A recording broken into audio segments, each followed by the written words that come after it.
Welcome to all defence academy. বন্ধুরা, আরও একটি সুবিধা স্যারের অঙ্কের বইয়ে শতকরা চ্যাপ্টার থেকে আরও একটি পার্ট নিয়ে চলে এসেছি। যে সমস্ত বন্ধুরা নতুন আছে তারা অবশ্যই প্লে লিস্টে গিয়ে নতুন যে পুরানো চ্যাপ্টারগুলো আছে বা পার্টগুলো আছে সেগুলো তোমরা দেখে নিতে পারো। তো চলো বন্ধুরা, অঙ্কটা শুরু করি। এখানে কি বলছে, এক ব্যক্তি তার আয়ের 10% সঞ্চয় করে। তার আয় 10% কমলেও যদি সঞ্চয়ের পরিমাণ একই থাকে তবে তার শতকরা খরচ কত কমবে। তো সঞ্চয় হচ্ছে তো কত, 10। তো আয় যদি 100 টাকা হয় তাহলে খরচ করছে 90, সঞ্চয় হচ্ছে 10।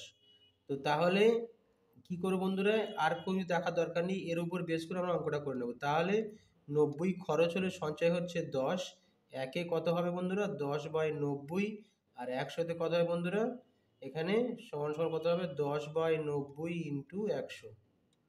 এটা কাটলে এটা কত হচ্ছে তাহলে বন্ধুরা, এখানে 100/9। তো ভাগটা আমি এখানে করে দিচ্ছি।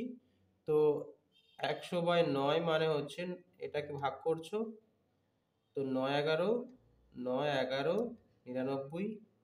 এক নামছে, একটা উপরে উঠে যাচ্ছে আর 9টা এখানে বসে যাচ্ছে। তাহলে বন্ধুরা 11 পূর্ণ 1-9 অপশান এখানে এ সঠিক উত্তর হয়ে যাচ্ছে। ভালো লাগলে শেয়ার সাবস্ক্রাইব করে দিও। নতুন বন্ধু যারা আছো তারা অবশ্যই দেখো, আরও আশা করছি ভালো লাগে। তো পরের অঙ্কটা কি বলছে, পরপর দুবার কেরোসিনের তেলের মূল্য পরপর দুবার 20% ও 30% বৃদ্ধি পাচ্ছে, মোটের উপর শতকরা কত বৃদ্ধি পাচ্ছে। তাহলে 20% 30% বৃদ্ধি মানে এরমভাবে আমরা করে নিতে পারি। তাহলে প্রথমে 100 কত হচ্ছে, 120, তারপর কি বলছে 100, আবার 130। তাহলে এরমভাবে করে দেবো। এই জিরো এই জিরো এই জিরো এই জিরো কাটলাম। তো এখানে কত হচ্ছে বন্ধুরা, 100, এখানে কত হচ্ছে 156। তাহলে কত বৃদ্ধি হচ্ছে বন্ধুরা, 56। তাহলে শতকরা কত বৃদ্ধি হবে, এখানে ডাইরেক্ট অপশন সি সঠিক উত্তর হয়ে যাবে। ভালো লাগলে শেয়ার সাবস্ক্রাইব করে দেবো। এবং আমাদের এখানে আবাসিকের ব্যবস্থা আছে ছেলে মেয়েদের জন্য আলাদা আলাদা। যাদের পছন্দ হচ্ছে তারা অবশ্যই আমাদের এখানে অফলাইনে ক্লাস চলে, এখানে চলে আসতে পারে। চলো বন্ধুরা, নেক্সট অঙ্কটা দেখে নিই।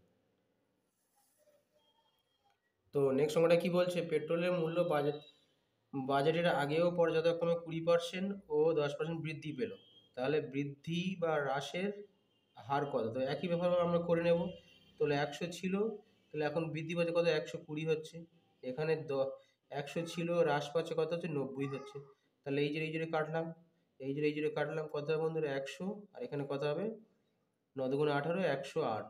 তাহলে কত হচ্ছে এখানটায় বন্ধু, কত বেশি হচ্ছে, 8% বেশি হচ্ছে। তো এখানে কোন অপশন সঠিক হবে, অপশন ডি এখানে সঠিক উত্তর হয়ে যাবে।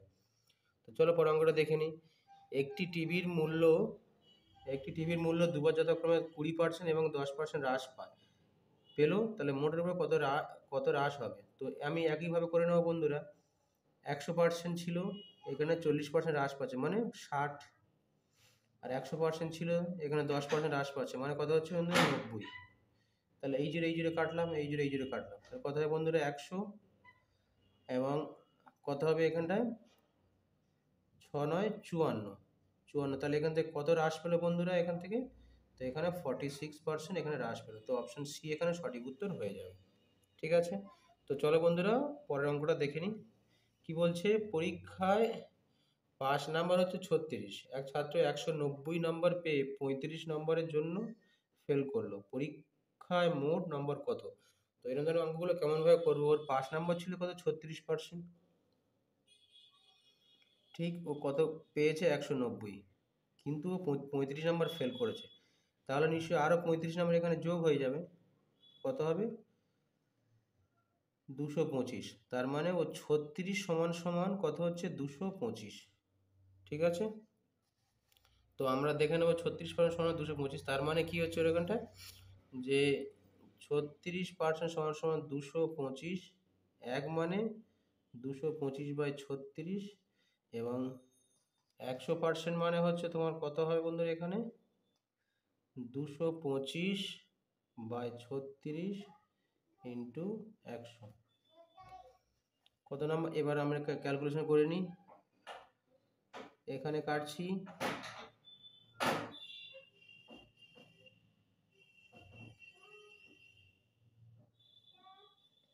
এখানে তোমার 4 দিয়ে কাটছি বন্ধুরা, 4 25,